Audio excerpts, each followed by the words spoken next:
Trump. Your thoughts? Next election coming in U.S. with everything that's going on. Well, You think there's a when I likelihood? watched what happened in the United States with Trump and Clinton, I thought people liked the unscripted, impulsive lies of Trump better than the scripted, instrumental lies of Clinton.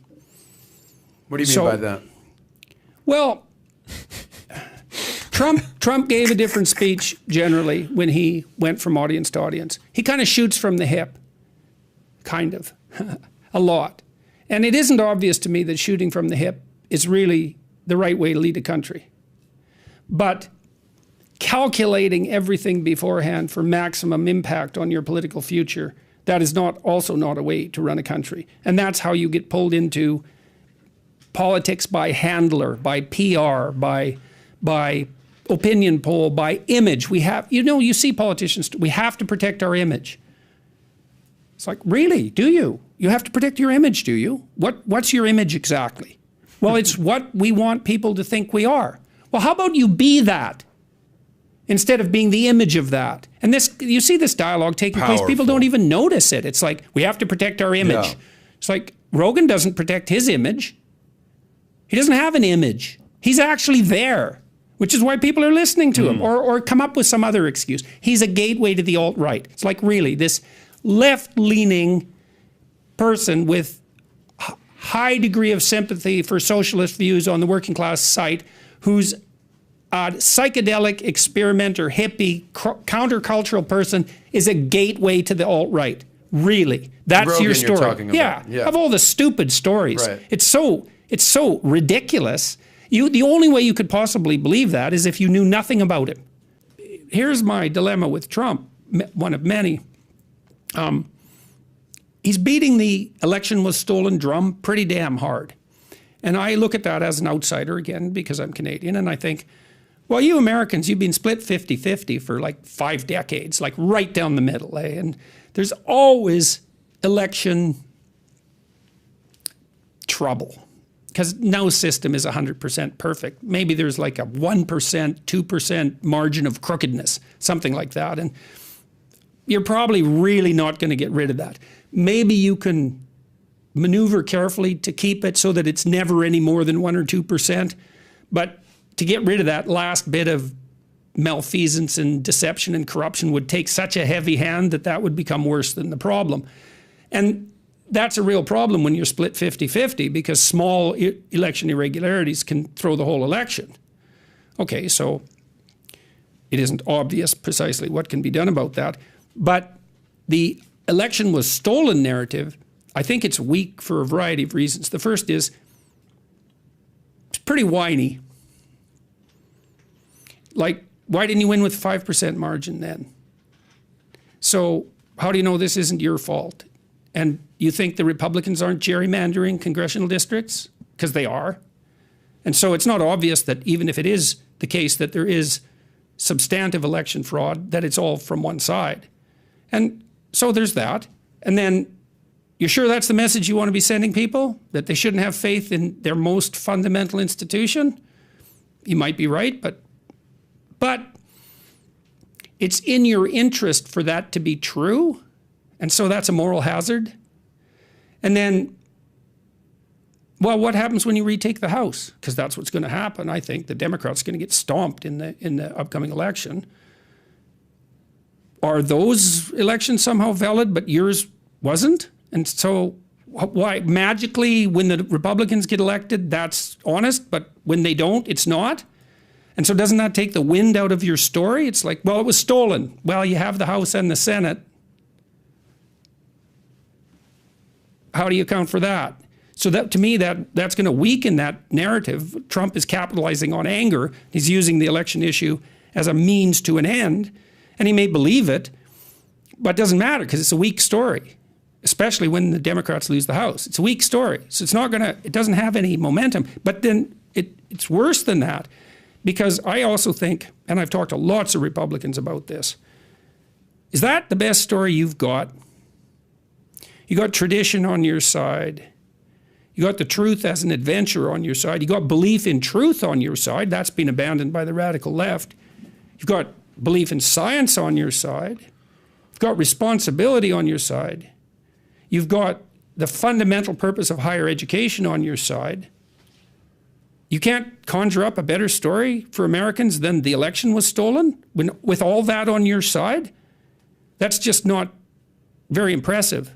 And I have sympathy for politicians in general in the United States. Congress people have very hard jobs. It's not a job I would like. I don't think it's a pleasant job. They spend a lot of their time fundraising, 25 hours a week, on the phone, out of their congressional offices, because otherwise they're not supported by their party leadership. 40% of them sleep in their offices when they go to Washington. They don't even have apartments. Those that do usually have little bitty apartments. Their families aren't there because it's hard to get families to move to Washington now with dual career families. They don't have much of a social group. They have to run for their job every 2 years.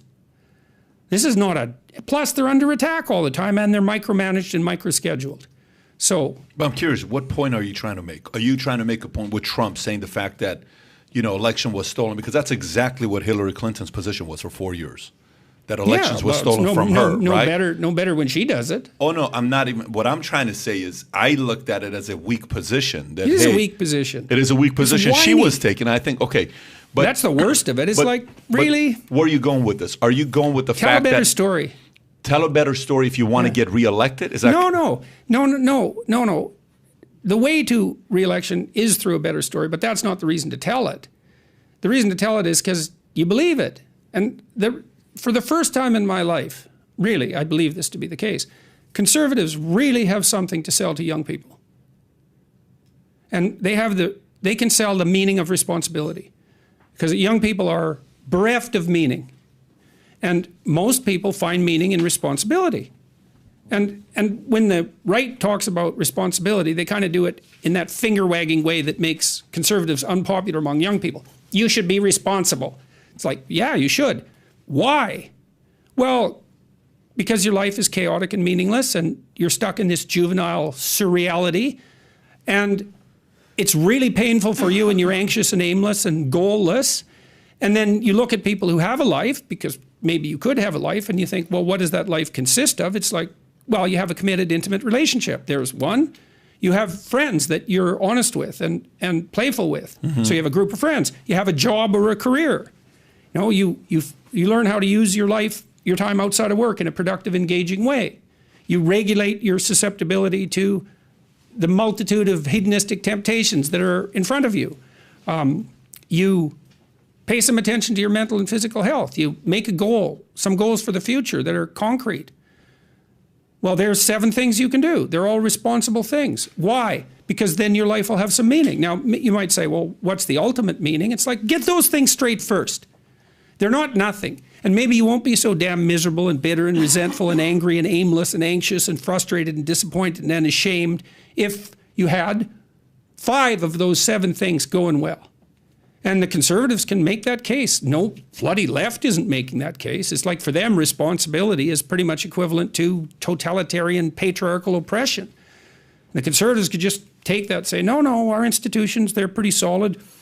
Maybe if you don't like what's happening on the political front, you join a group, a church, the Elks, the Rotary, some civic organization. Get in there and do your part. Why? Not because you should, even though you should, but because, well, why not meet some people who are like-minded and have a social group? And you think Biden can have the kind of impact to push people away from the political party to the opposing side, similar to how Goldwater and what they did back in the days on how civil rights was handled when Barry Goldwater did what he did, and next thing you know, African Americans went from only 60% of them voting Democrat to 92% 4 years later. They went from 60% to 92% 4 years later in the next election. And Republicans haven't had a chance on the African American vote since 1964. Do you think the current climate is that big of a climate where the conversion from one side to the other side to say, listen, I don't agree with you guys on censoring. If the guys want to talk, leave them alone. The way you handle COVID by shutting everybody down, I don't agree with that. Constantly printing money, I don't agree with that. Do you think it could be something where it could flip that big? I don't know, because the next presidential election in this climate is a long way away. Because you know, who can predict the future even a year out, especially given the rate of technological change that we face now? I mean, you don't even know what's happening today. There's so many technological transformations just today, many of which have world-shaping consequences. God only knows where we're going to be by the time of the next presidential election. But it certainly does seem to me the case that the Democrats are going to lose big in the fall. And so, you know, that's what we'll focus on for the time being.